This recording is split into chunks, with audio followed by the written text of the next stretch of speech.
Hello, Forge faithful. Anthony Urciuoli with you, taking you behind the beard with Forge FC head coach and technical director Bobby Smyrniotis. Forge struggling a bit. Bit of a losing skid, bit of a winless skid, but plenty of opportunity ahead, and that's what we're focusing on with Bobby here. A fresh start of sorts, coming off a long road trip. The club now is back home. 6 matches remaining on the season and right in the thick of the playoff picture. In fact, Forge still well in contention for that top spot on the CPL table, which would guarantee home field throughout the postseason.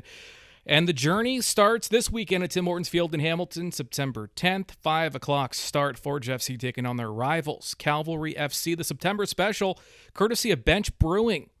For $30, you get a Forge FC ticket to the match in the gold section, so good seats, plus you get a bench beer sampler. So you get beer and a ticket for $30 for this match only. That's on Saturday. Head on over to forgefc.ca for more. But until then, let's hear from the coach. Bobby, he talks about the club's opportunity here at hand.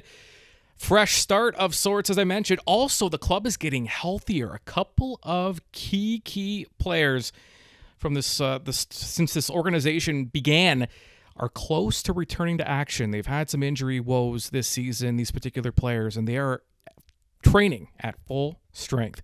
Let's hear more from Bobby. Does it feel good to be back home? Yeah, I think so. It's always good to be back in familiar surroundings, somewhere where we play our best football, and we're looking forward to that. You know, we've had a tough stretch in these ones with 4 or 5 of these last 4 games away. So we're happy to get back this one. We've got one before we hit the road again. Does it feel almost like an opportunity to kind of restart and reset now that you do have a bunch of matches coming up at home? You finished the season with 3 home matches.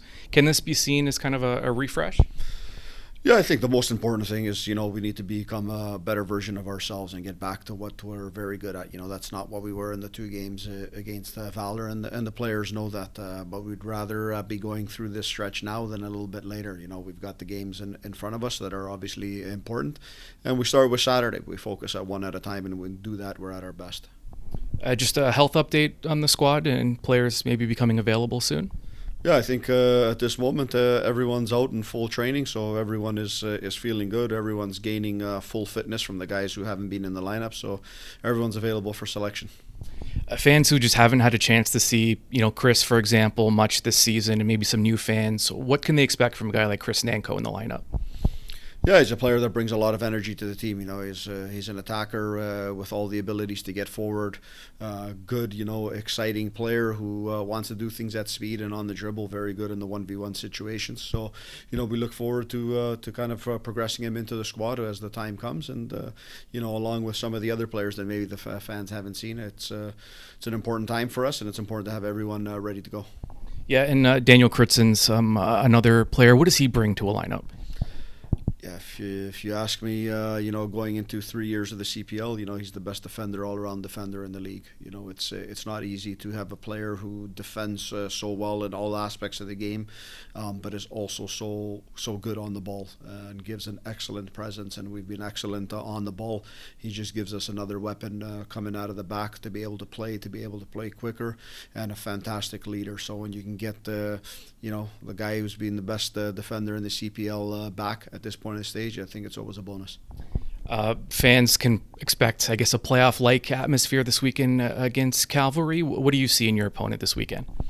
Yeah, I think that's all the games coming up right now. Things are very close in the standings, and I think this is a game that's important for both of us. I think for us, it's we need to come out and bring our energy, and I know they will too. They've had some results lately that they're probably not happy with, and they're a team that usually bounces up well. And the one thing we know, it's always a good game when the 2 of our clubs go at it. We're 2 teams that don't like to lose, and both teams are usually up for the occasion. So I expect it to be an exciting match.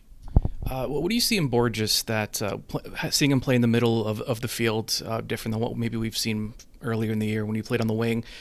What kind of skill set does he bring that makes him valuable in that center of the field? Yeah, I think it always becomes with a player like Borges is trying to free him up in different spaces and different pockets of the field. So that's where we'll move him around from playing on the outside to the inside. As a player that can get in between the lines and explosive getting forward. And I think that's one of his best traits. But it always depends on the different looks that opponents give us in defending, which zones they give us, where you can get a player and you want to make sure that you're trying to get the best traits out of Borges, and that's what we've done in the last couple of games. We are the Forge, the mighty, mighty Forge. Just don't think you understand. This has been Forge FC head coach and technical director Bobby Smyrniotis and Behind the Beard. The most Forge content can be found on the Forge Audio Network with Anthony Urciuoli. Subscribe on Spotify or wherever you get your podcasts.